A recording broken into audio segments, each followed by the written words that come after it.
Zia orphanage trust দুর্নীতি মামলায় দশম দিনের মতো যুক্তিতর্ক উপস্থাপনে রাজধানীর বকশীবাজারে স্থাপিত বিশেষ জজ আদালতে মঙ্গলবার সকাল 11:30টার দিকে আসেন বিএনপি চেয়ারপারসন বেগম খালেদা জিয়া।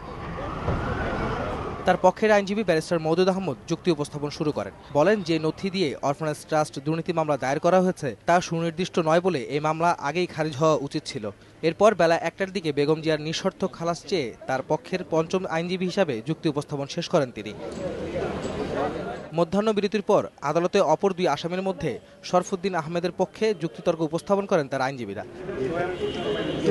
আদালত থেকে বেরিয়ে বেগম জিয়ার আইনজীবীরা জানান, দুদকের আইন লঙ্ঘন করে এই মামলা দায়ের করা হয়েছে বলেই আদালতে বেগম খালেদা জিয়া ন্যায় বিচার পাবেন।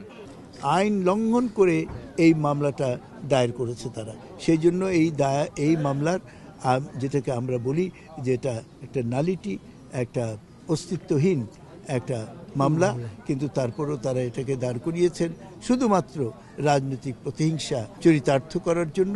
আমাদের পক্ষ থেকে আজকে যুক্তিতর্ক সমাপ্ত হলো।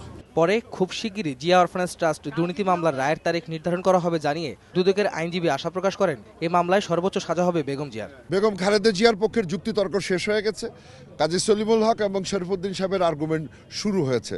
তা আজকে তারা কিছু করেছেন, আমরা আশা করছি আগামীকাল তারা আর্গুমেন্ট শেষ করবেন এবং আমরা আমাদের আর্গুমেন্ট শেষ করে আমরা রায়ের তারিখ পাবো।